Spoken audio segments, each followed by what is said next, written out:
નમસ્કાર વિદ્યાર્થી મિત્રો, ધોરણ 11 સાયન્સ ભૌતિક વિજ્ઞાન વિષયના ત્રીજા ચેપ્ટર કે જેનું નામ છે સુરેખ પથ પર ગતિ. આ ચેપ્ટરના ગયા લેક્ચરની અંદર આપણે ચેપ્ટરની શરૂઆત કરેલી અને પદાર્થની ગતિના અભ્યાસ માટે પદાર્થનું સ્થાન, પદાર્થની પથ લંબાઈ, સ્થાનાંતર એનો આપણે અભ્યાસ કરેલો. પદાર્થનું સ્થાન કોને કહેવાય, કેવી રીતે નક્કી થાય, પદાર્થનું પથ લંબાઈ અને પદાર્થનું સ્થાનાંતર એ બંને વચ્ચે પાતળી ભેદરેખા શું છે એનો અભ્યાસ આપણે ગયા લેક્ચરમાં કર્યો. હવે સુરેખ પથ પર ગતિના આગળના અભ્યાસમાં કણ સંકલ્પના જોઈએ. કણ સંકલ્પના ટેક્સ્ટમાં નથી આપેલું, પણ સામાન્ય પ્રસ્તાવનામાં એક નાનકડી વાત કરી દીધી છે. પણ કણ સંકલ્પના એટલે શું? પદાર્થ, જ્યારે કોઈ પદાર્થ ગતિ કરે છે તો ગતિ કરતા પદાર્થને આપણે બિંદુવત કણ તરીકે લઈએ. કણ એટલે દળ ધરાવતો બિંદુવત પદાર્થ. તો કેવા સંજોગોમાં પદાર્થને કણ તરીકે લઈ શકાય, આ હકીકત એની કણ સંકલ્પના છે. અલગ અલગ બે એવી પરિસ્થિતિ હોય કે એની અંદર આપણે ગતિમાન પદાર્થને સૂક્ષ્મ કણ તરીકે લઈ શકીએ. કણ એટલે દળ ધરાવતો બિંદુવત પદાર્થ. મોટા પદાર્થો ગતિ કરે તો એને દર્શાવવા માટે આપણે આમ નાનકડા કણ તરીકે એને દર્શાવીએ. તો ક્યારે પદાર્થને કણ તરીકે લઈ શકાય એની બે કન્ડિશન, બે પરિસ્થિતિ છે. પહેલી વાત કે જ્યારે કોઈ પદાર્થના બધા જ કણો સરખા સમયમાં સરખું અંતર કાપતા હોય, આપેલા સમયગાળામાં સરખું અંતર કાપતા હોય, ત્યારે એ સમગ્ર પદાર્થને એક બિંદુવત કણ તરીકે લઈ શકાય. જ્યારે કોઈ પદાર્થ ગતિ કરે છે એ ગતિ દરમિયાન પદાર્થ છે એને કણ તરીકે આપણે દર્શાવવો છે. તો ક્યારે દર્શાવી શકાય? પહેલી શરત, એ પદાર્થ જેટલા કણોથી બનેલો હોય, એ પદાર્થના પ્રત્યેક કણો એક સરખા સમયમાં એક સરખું અંતર કાપતા હોય, તો તે પદાર્થ આપણે બિંદુવત કણ તરીકે લઈ શકીએ. તેથી કણ સંકલ્પના એની પ્રથમ વાત, પદાર્થને કણ તરીકે ક્યારે લેવાય? જ્યારે પદાર્થના પ્રત્યેક કણ સમાન સમયમાં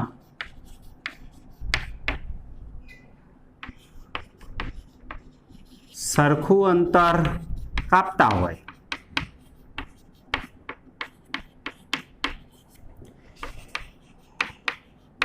ત્યારે તે પદાર્થને બિંદુવત કણ તરીકે લઈ શકાય.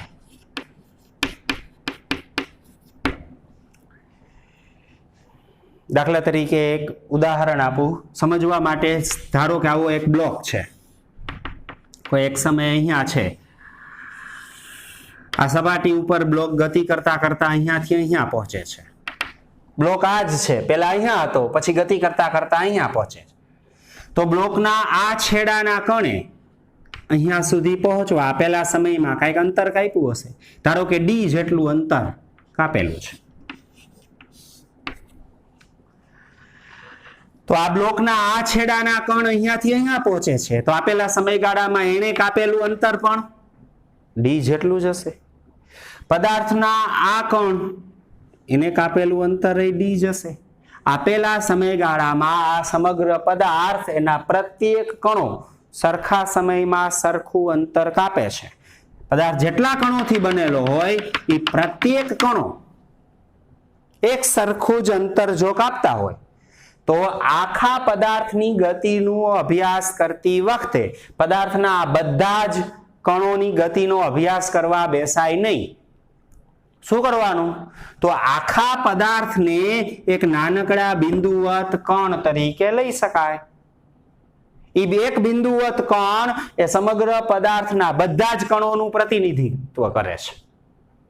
એટલે કે આવા આ પદાર્થ કે જેના બધા જ કણો સરખા સમયમાં સરખું અંતર કાપે છે એ આખા પદાર્થને મોટા પદાર્થ તરીકે દર્શાવવાને બદલે બિંદુવત કણ તરીકે ગણી શકાય. સમજો કે કોઈક દાખલાની અંદર કે ઉદાહરણની અંદર કે કોઈ ગણતરી કરતી વખતે ધારો કે એક ટ્રક ગતિ કરે છે. ટ્રક છે એક સ્થાનેથી બીજા સ્થાને આવે છે, સુરેખ પથ પર ગતિ કરે છે. તો એ ટ્રકના આગળના ભાગે આપેલા સમયગાળામાં જેટલું અંતર કાપ્યું હશે, પાછળના ભાગે એટલું જ અંતર કાપ્યું હશે. ટ્રકના કહેવાના અર્થ પ્રત્યેક બિંદુએ એટલું જ અંતર કાપ્યું હશે. સમજો કે ટ્રકની અંદર કોઈક વસ્તુ ભરેલી છે, બરાબર? તો ટ્રકના આગળના ભાગ જેટલું અંતર કાપશે, ટ્રકની અંદર રહેલી વસ્તુએ એટલું જ અંતર કાપ્યું હશે આપેલા સમયગાળામાં. તો ટ્રકના પ્રત્યેક કણ એક સરખા સમયમાં એક સરખું અંતર કાપતા હોય તો ટ્રકની ગતિનો અભ્યાસ કરતી વખતે આપણે બધા જ કણો કે બધા જ પદાર્થો એની ગતિની ચર્ચા કરવાની જરૂર રહે નહીં. તો શું કરવાનું? તો આવા સંજોગોમાં પદાર્થના પ્રત્યેક કણ સમાન સમયમાં સરખું અંતર કાપતા હોય તો આવા સ્થિતિમાં આવા મોટા ટ્રકને પણ એક બિંદુવત કણ તરીકે લઈ શકાય. બરાબર? આ કણ સંકલ્પનાની પહેલી કન્ડિશન. આવી જ બીજી કન્ડિશન,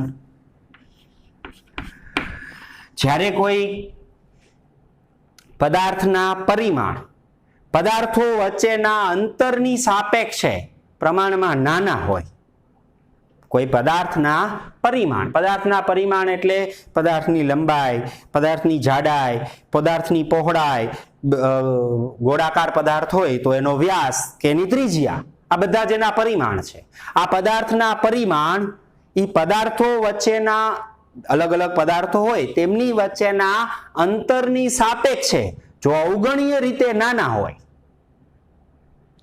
તો આવી પરિસ્થિતિમાં પદાર્થની ગતિનું વર્ણન કરતી વખતે આવા પદાર્થ કે જેના પરિમાણ નાના છે, અંતરની સાપેક્ષે, તેવા પદાર્થ છે એને બિંદુવત કણ તરીકે લઈ શકાય. જ્યારે કોઈ પદાર્થના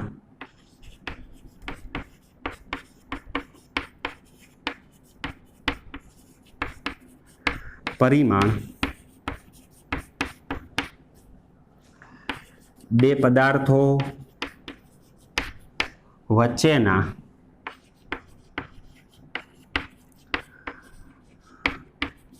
અંતરની સરખામણીએ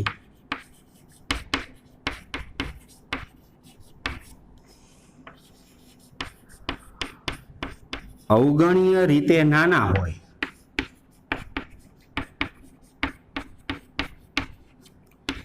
ત્યારે તે પદાર્થને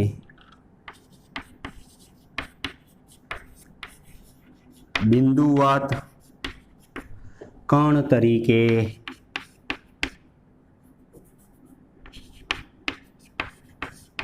લઈ શકાય.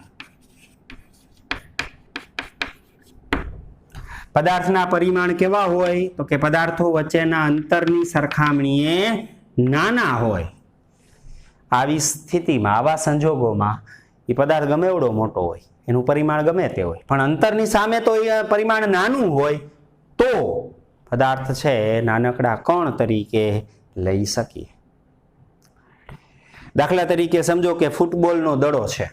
ફૂટબોલનો દડો છે એ મેદાન ઉપર ગતિ કરે છે, તો ગતિ દરમિયાન એનું અંતર, ફૂટબોલના દડાની ત્રિજ્યા અમુક સેન્ટીમીટર હશે. જ્યારે પદાર્થ ફૂટબોલનો દડો જ્યારે મેદાન ઉપર ગતિ કરતો હોય તો ઘણા બધા મીટરો અંતર કાપે. આ અંતરની સરખામણીએ એ દડા છે એનું ફૂટબોલના દડાની ત્રિજ્યા કે વ્યાસ નાનો હોય. તો આવી સ્થિતિમાં આ દડાની ગતિનું વર્ણન કરતી વખતે એને દર્શાવવા માટે બિંદુવત કણ તરીકે લઈ શકીએ. બીજું એક ઉદાહરણ આપું. ધારો કે વાત કરીએ પૃથ્વીની. પૃથ્વી તો ખૂબ જ મોટી છે.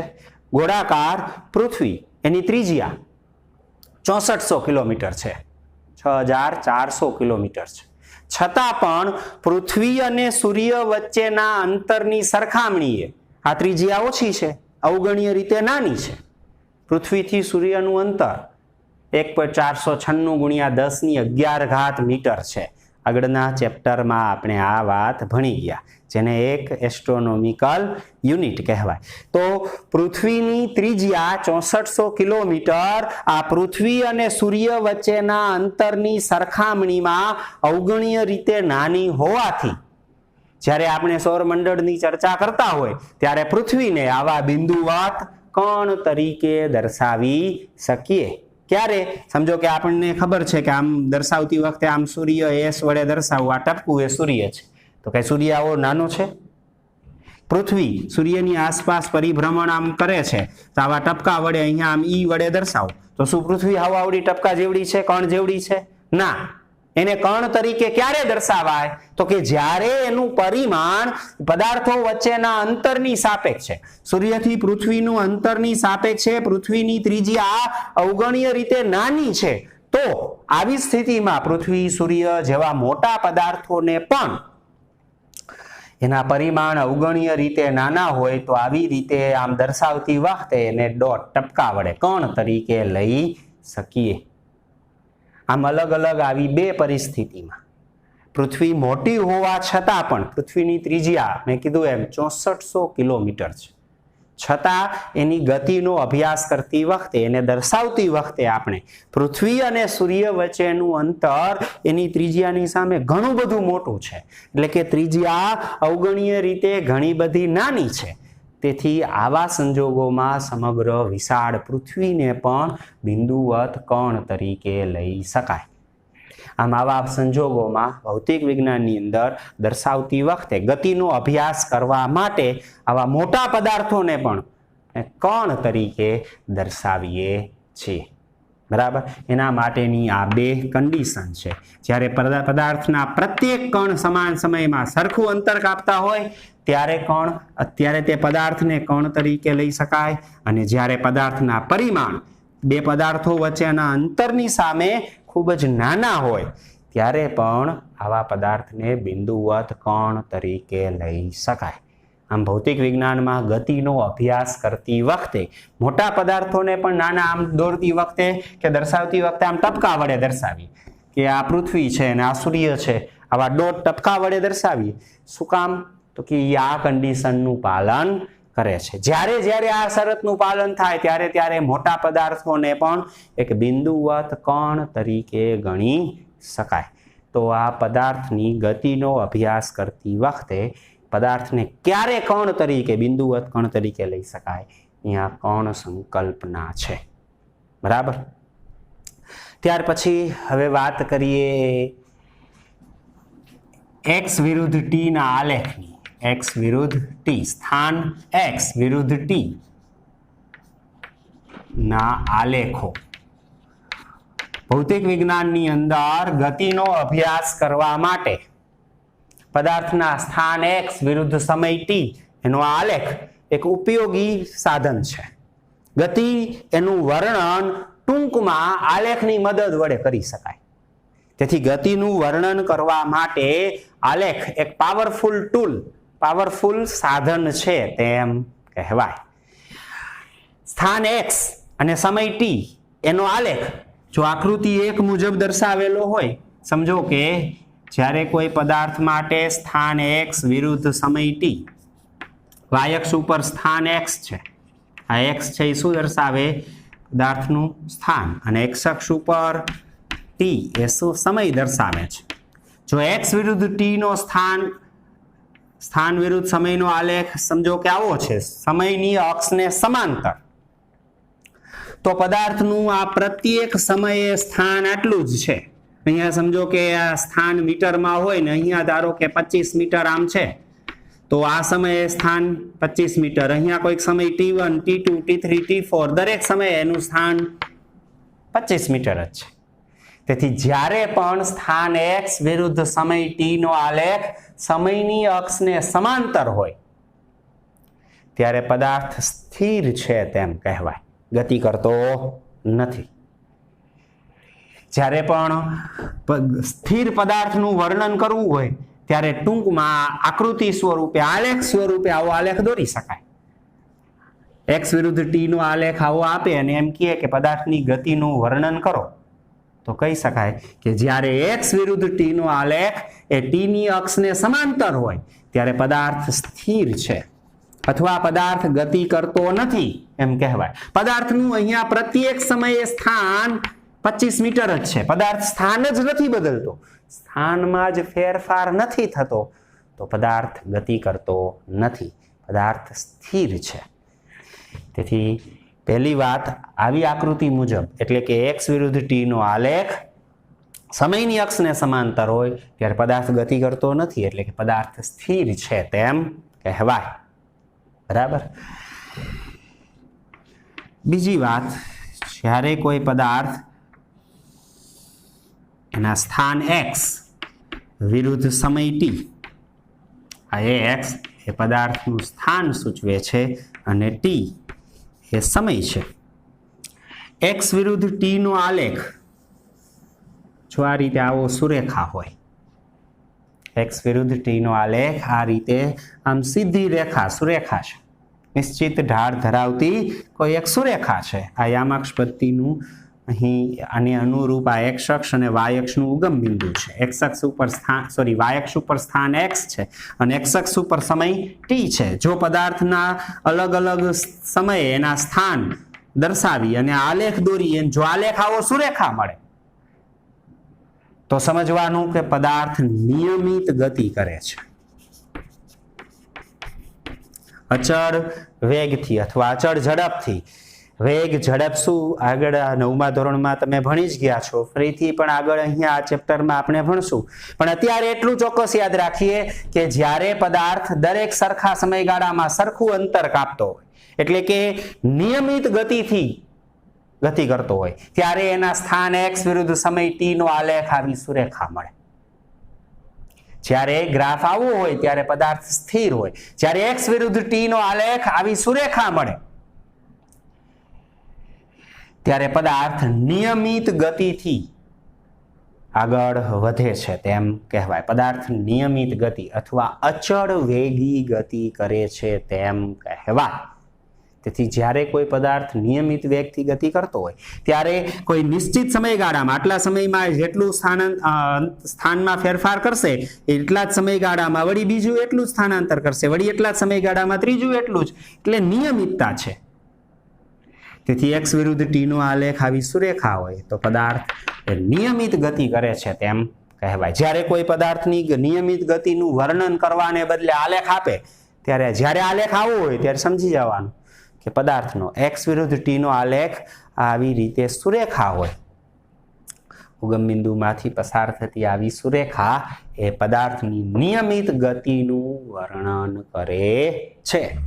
બરાબર. ત્રીજી વાત, સમજો કે એક પદાર્થનો સ્થાન x વિરુદ્ધ સમય t એનો આલેખ આવો છે. ધારો કે એક મોટર બાઇક ગતિ કરે છે, એક બાઇક ગતિ કરે છે.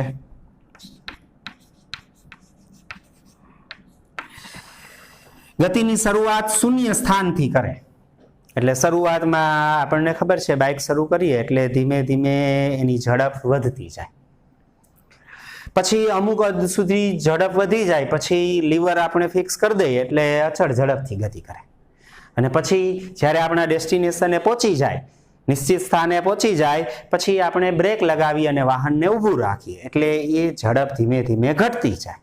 તો આવી સ્થિતિમાં પદાર્થના સ્થાન x વિરુદ્ધ સમય t એનો આલેખ આવો મળે.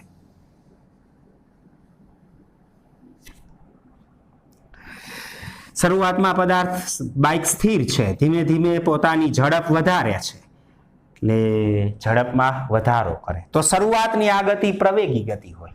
ત્યાર પછી આ x વિરુદ્ધ t નો આલેખ આટલા ભાગમાં આવ સુરેખ છે, સુરેખ રેખા છે. તો આટલા સમયગાળા દરમિયાન આ વાહન, આ બાઇક છે એ આવી પરિસ્થિતિ સૂચવે છે, સુરેખા આલેખ છે. તો એવી પરિસ્થિતિ દરમિયાન એ વાહન છે એ નિયમિત ઝડપથી ગતિ કરે છે, અને પછી એ ધીમે ધીમે ઝડપ ઘટાડી અને સ્થિર થઈ જાય, પછી આલેખ વળી આવો થઈ જાય એટલે પદાર્થ બાઇક છે અહીં સ્થિર થઈ જાય છે. સમજાય? જ્યારે પણ પદાર્થનો આવો આલેખ વક્ર હોય, વાંકો ચૂકો વક્ર આલેખ હોય, ત્યારે પદાર્થ અનિયમિત ગતિ કરે છે તેમ કહેવાય. આ સમગ્ર ગતિ અનિયમિત કહેવાય, કારણ કે શરૂઆતમાં ઝડપ ઓછી, ધીમે ધીમે ઝડપ વધે, પછી અચળ થાય, વળી ઘટે, 0 થાય.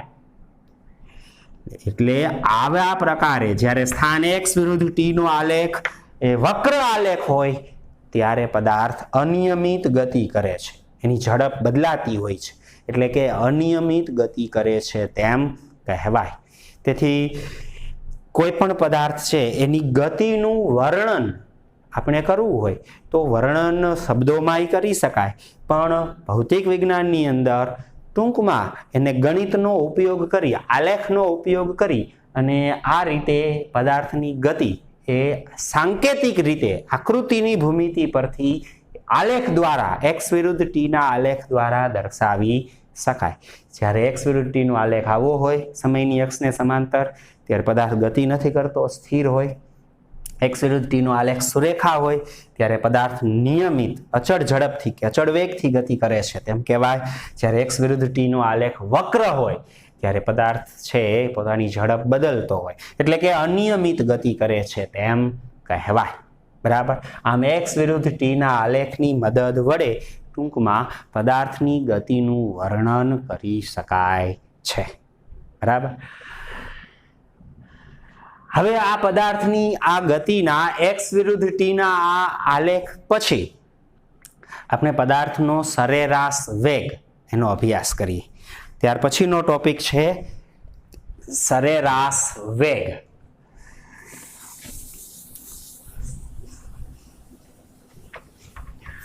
તો પહેલા પ્રશ્ન થાય કે સરેરાશ વેગ એટલે શું? જ્યારે કોઈ પદાર્થ ગતિ કરતો હોય ત્યારે એક પદાર્થ ગતિ દરમિયાન આપેલા સમયગાળામાં કંઈક સ્થાનાંતર કરે, કંઈક આપેલા સમયગાળામાં સ્થાન બદલતો હોય એટલે સ્થાનાંતર થાય. તો પદાર્થે કરેલું સ્થાનાંતર અને તે સ્થાનાંતર માટે લાગતા સમયગાળા ના ગુણોત્તરને પદાર્થનો સરેરાશ વેગ કહેવાય.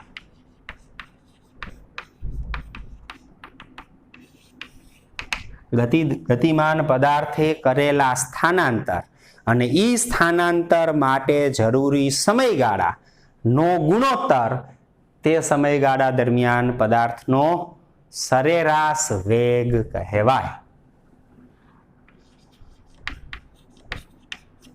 આપેલ સમયગાળામાં પદાર્થે કરેલા સ્થાનાંતર અને તે માટેના સમય અથવા સમયગાળા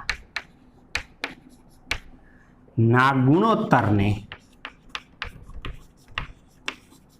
પદાર્થનો સરેરાશ વેગ કહે છે. સૂત્ર સ્વરૂપે દર્શાવીએ તો પદાર્થનો સરેરાશ વેગ બરાબર સ્થાનાંતર ના છેદમાં આ સ્થાનાંતર જે સમયગાળાનું છે તે સમયગાળો.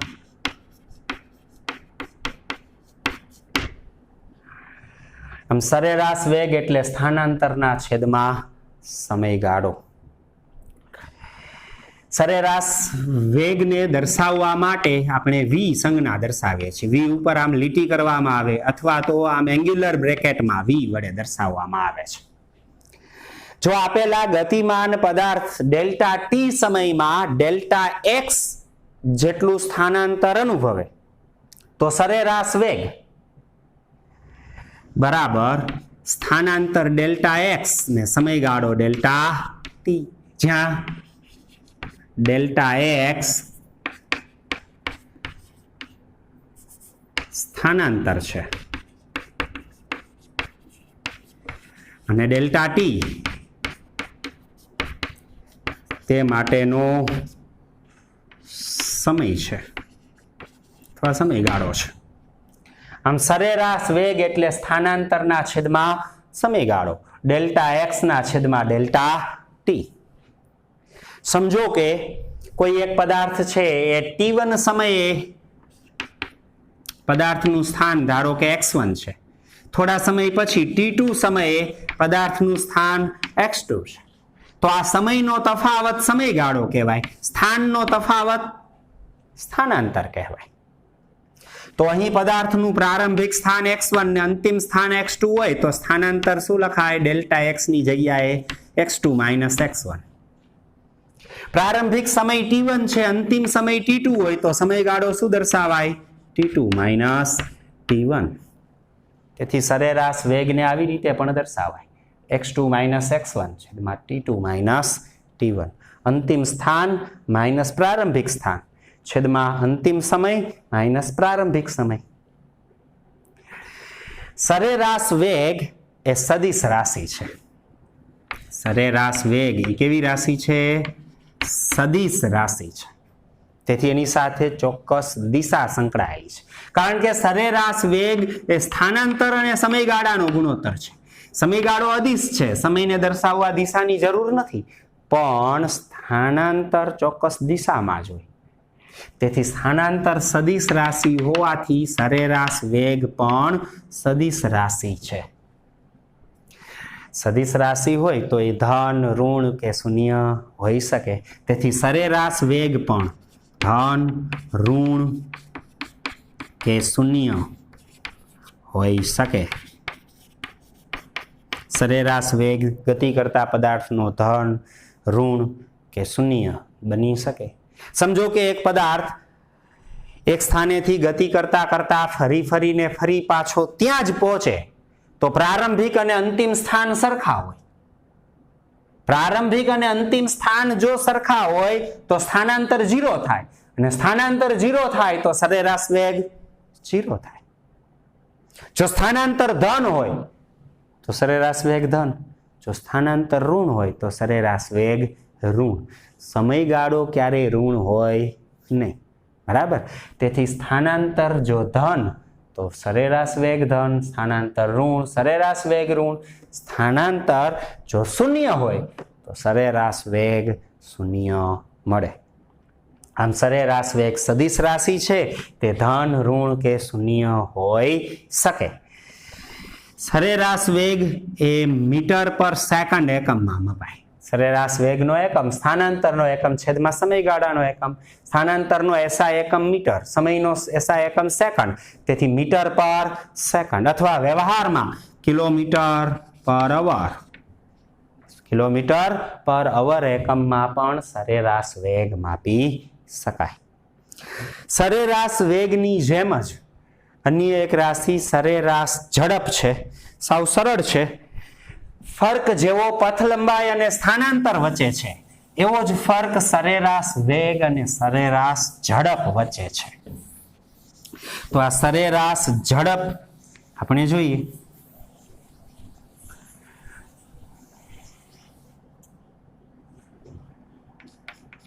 વાત કરીએ સરેરાશ ઝડપની.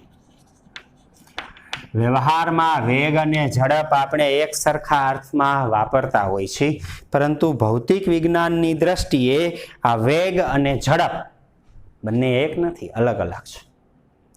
ગતિ કરતા પદાર્થે કાપેલું કુલ અંતર એ પદાર્થની પથ લંબાઈ છે. તો ગતિમાન પદાર્થની પથ લંબાઈ અને તે પથ લંબાઈ માટેના સમયગાળાના ગુણોત્તરને પદાર્થની સરેરાશ ઝડપ કહેવાય. જેમ સરેરાશ વેગ એટલે સ્થાનાંતરના છેદમાં સમયગાળો, એમ સરેરાશ ઝડપ એટલે પથ લંબાઈના છેદમાં સમયગાળો. ગતિમાન પદાર્થની પથ લંબાઈ અને તે માટેના સમયગાળાના ગુણોત્તર, ગુણોત્તર એટલે ભાગાકાર, ગુણોત્તર ને સરેરાશ ઝડપ કહે છે. આમ સરેરાશ ઝડપ સૂત્ર તરીકે જોઈએ તો સરેરાશ ઝડપ બરાબર પથ લંબાઈ ના છેદમાં તે પથ લંબાઈ માટેનો જરૂરી સમયગાળો, એનો જ સમયગાળો લેવાનો.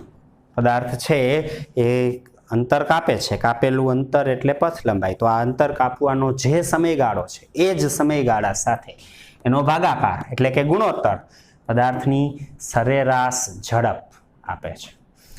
સ્થાનાંતરના છેદમાં સમયગાળો સરેરાશ વેગ, જ્યારે પથ લંબાઈના છેદમાં સમયગાળો સરેરાશ ઝડપ છે. સરેરાશ ઝડપ એ અદિશ રાશિ છે, એની સાથે કોઈ દિશા સંકળાયેલી નથી. સરેરાશ ઝડપ એ અદિશ રાશિ છે, ઝડપને કોઈ દિશા હોતી નથી, કારણ કે પથ લંબાઈ અદિશ, સમય એ અદિશ, આ બંનેનો ભાગાકાર ઝડપ અદિશ આપે. આપેલા સમયગાળામાં પદાર્થ જેટલું અંતર કાપતો હોય, કાપેલું અંતર પથ લંબાઈ છે અને ઈ અંતર કાપવા કંઈક સમય લાગ્યો હશે, એ સમયગાળાનો ગુણોત્તર પથ લંબાઈ અને સમયગાળાનો ગુણોત્તર સરેરાશ ઝડપ આપે, જે અદિશ રાશિ છે. સરેરાશ ઝડપ હંમેશા ધન જ હોય. સરેરાશ ઝડપ હંમેશા ધન જ હોય, કારણ કે પદાર્થે કાપેલું અંતર અથવા પથ લંબાઈ હંમેશા ધન જ હોય. આગળના લેક્ચરમાં આપણે સ્થાન, સ્થાનાંતર, પથ લંબાઈ આપણે ભણ્યા, બરાબર. એ જ રીતે પથ લંબાઈ એમાં જોયું હતું આપણે કે પથ લંબાઈ ધન જ હોય, તેથી સરેરાશ અને સમય તો ધન જ, સમયગાળો તો ધન જ હોવાનો, તેથી ગુણોત્તર હંમેશા ધન જ હોય. સરેરાશ ઝડપ ઋણ કે શૂન્ય હોય નહીં. શૂન્ય ક્યારે હોય? જો સ્થિર હોય તો ગતિ કરતા પદાર્થ માટે તો ઝડપ શૂન્ય હોય નહીં, બરાબર.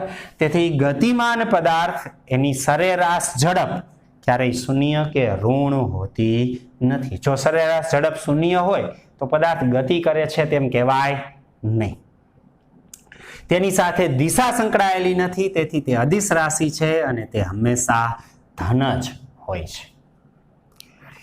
અહીંયા પણ તેનો એકમ સરેરાશ ઝડપનો એકમ પણ સરેરાશ વેગ જેવો જ, પથ લંબાઈનો એકમ મીટર, સમયગાળાનો એકમ સેકન્ડ અથવા વ્યવહારમાં કિલોમીટર પર અવર.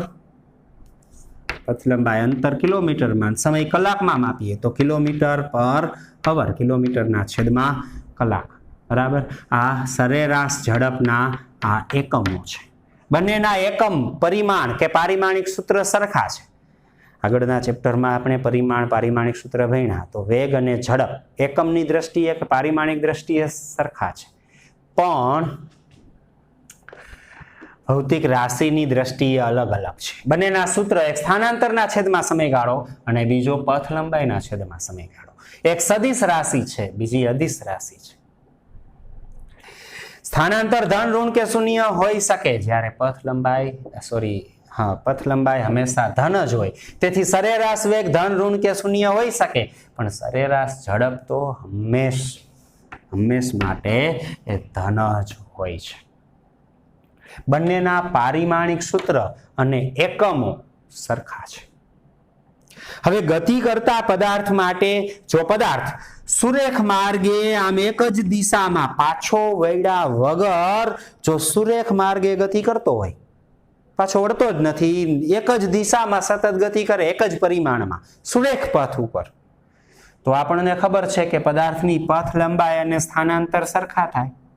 જો પથ લંબાઈ અને સ્થાનાંતર સરખા થાય તો સરેરાશ ઝડપ અને સરેરાશ વેગ પણ સરખા થાય. તેથી જ્યારે કોઈ પદાર્થ સુરેખ પથ પર ગતિની દિશા બદલ્યા વગર એક જ દિશામાં પાછા વળ્યા વગર ગતિ સતત કરતો હોય તો આવા ગતિ કરતા પદાર્થના કોઈ સમયગાળામાં સરેરાશ વેગ અને સરેરાશ ઝડપ સરખા થાય, કારણ કે સ્થાનાંતર અને પથ લંબાઈ સરખા મળવાના, તેથી સરેરાશ વેગ અને ઝડપ સરખા થાય. પણ જો પદાર્થ ગતિ દરમિયાન સુરેખ પથ પર ગતિ દરમિયાન પાછો વળતો હોય તો આગળના લેક્ચરમાં આપણે જોયું કે સ્થાનાંતર એ પથ લંબાઈથી નાનું મળે. તો આવા સંજોગોમાં સરેરાશ વેગ એનું મૂલ્ય એ સરેરાશ ઝડપથી નાનું મળે. તેથી એક સંબંધ આપણે ગયા લેક્ચરમાં આવો જોયો હતો કે સ્થાનાંતરનું મૂલ્ય હંમેશા પથ લંબાઈ જેટલું કે તેનાથી ઓછું હોય. એ જ રીતે સરેરાશ વેગનું મૂલ્ય હંમેશા સરેરાશ ઝડપ જેટલું કે તેનાથી ઓછું હોય. જો ગતિ દરમિયાન પદાર્થ ગતિની દિશા બદલતો હોય, પાછો આવતો હોય, તો આવી પણ કન્ડિશનમાં સ્થાનાંતર પથ લંબાઈથી નાનું હોય તો આવી કન્ડિશનમાં એ સરેરાશ વેગ સરેરાશ ઝડપથી નાનો થાય. પદાર્થ પાછો જ ન વળતો હોય, સુરેખ પથ પર એક જ દિશામાં સતત આગળ ને આગળ વધતો હોય તો બે સરખા થાય, સરેરાશ વેગ ને ઝડપ. પણ ગતિ દરમિયાન ગતિની દિશા બદલાતી હોય તો સરેરાશ વેગ સરેરાશ ઝડપથી નાનો જ હોય. એવું ક્યારેય શક્ય નથી કે સરેરાશ વેગ સરેરાશ ઝડપથી વધી જાય. કારણ કે ગતિ દરમિયાન જ્યારે પદાર્થ ગતિ કરે છે ત્યારે કોઈ દિવસ એની પથ લંબાઈ કરતા સ્થાનાંતર મોટું થવાનું જ નથી. સરખા થઈ શકે પણ સ્થાનાંતર ક્યારેય મોટું ન હોય. સ્થાનાંતર મોટું ન થઈ શકે તો સરેરાશ વેગ ઝડપ કરતા ક્યારેય વધી શકે નહીં. તો આ સરેરાશ વેગ અને સરેરાશ ઝડપ. વિદ્યાર્થી મિત્રો, જો બંનેનો તફાવત પૂછે તો પણ આપણે વ્યાખ્યાઓ આપી શકાય કે આપેલ સમયગાળામાં પદાર્થના સ્થાનાંતર અને તે સ્થાનાંતર માટે સમયગાળાનો ગુણોત્તર સરેરાશ વેગ કહેવાય. જ્યારે ગતિમાન પદાર્થે કાપેલું કુલ અંતર એટલે કે પથ લંબાઈ અને તે માટેના સમયગાળા એનો ગુણોત્તર એ સરેરાશ ઝડપ કહેવાય. સરેરાશ વેગ એટલે સ્થાનાંતરના છેદમાં સમયગાળો, સૂત્ર દર્શાવીએ તો સરેરાશ ઝડપ પથ લંબાઈના છેદમાં સમયગાળો. ત્રીજો તફાવત, સરેરાશ વેગ એ સદિશ રાશિ છે, સરેરાશ ઝડપ અદિશ રાશિ છે. સરેરાશ વેગ સાથે દિશા સંકળાયેલી છે એટલે એ સદિશ છે. સરેરાશ ઝડપ સાથે દિશા સંકળાયેલી નથી તેથી તે અદિશ છે. સરેરાશ વેગ ધન, ઋણ કે શૂન્ય હોઈ શકે પણ સરેરાશ ઝડપ તો હંમેશા ધન જ હોય. સરેરાશ વેગનું મૂલ્ય સરેરાશ ઝડપ જેટલું કે હંમેશા તેનાથી ઓછું હોય છે. ક્યારેય સરેરાશ વેગ સરેરાશ ઝડપથી વધી ન શકે પણ સરેરાશ ઝડપ એ સરેરાશ વેગથી વધારે હોઈ શકે.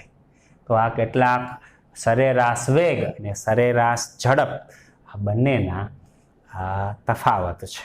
બરાબર. ગતિ કરતા પદાર્થ માટે આ સરેરાશ વેગ સરેરાશ ઝડપ એ અગત્યની રાશિ છે. વ્યવહારમાં આપણે એક સરખા અર્થમાં ઉપયોગ કરીએ છીએ પણ ભૌતિક વિજ્ઞાનની દ્રષ્ટિએ બંને વચ્ચે માઇનોર એવો તફાવત છે. બરાબર. તેથી ભૌતિક વિજ્ઞાન આ બંનેને પારિમાણિક દ્રષ્ટિએ સરખા છે, એકમો સરખા, પરિમાણ સરખા છે. તેથી આગળના ચેપ્ટરમાં આપણે વેગ હોય કે ઝડપ હોય એક સરખું જ પારિમાણિક સૂત્ર લખીએ કારણ કે એકમ પરિમાણ સરખા છે. ઝડપનું પારિમાણિક સૂત્ર, વેગ કે ઝડપનું પારિમાણિક સૂત્ર આપણને ખબર છે, m0 l1 t - 1 છે. m0 l1 t - 1 આ સરેરાશ વેગ અને સરેરાશ ઝડપ બંનેના એક સરખા પરિમાણ છે. પણ ગતિ કરતા પદાર્થ દરમિયાન સ્થાનાંતર પથ લંબાઈ અલગ અલગ હોય તો આપેલા સમયગાળામાં સરેરાશ વેગ સરેરાશ ઝડપ અલગ અલગ મળી શકે. બરાબર. આ સરેરાશ વેગ છે એ આલેખની મદદ વડે પણ મેળવી શકાય. આલેખની મદદ વડે આ સરેરાશ વેગ કેવી રીતે મેળવાય તે આપણે આગળના લેક્ચરમાં આગળના લેક્ચરમાં આપણે ભણશું. તો વિદ્યાર્થી મિત્રો, આજે અહીંયા સુધી રાખીએ. આજના આ ટોપિક કણ સંકલ્પના, પદાર્થનો સરેરાશ વેગ સરેરાશ ઝડપ એ વિગતવાર તૈયાર કરજો. કાંઈ પ્રોબ્લેમ હોય તો કહેજો. સારું, ચાલો આજે અહીંયા સુધી રાખીએ. નમસ્કાર.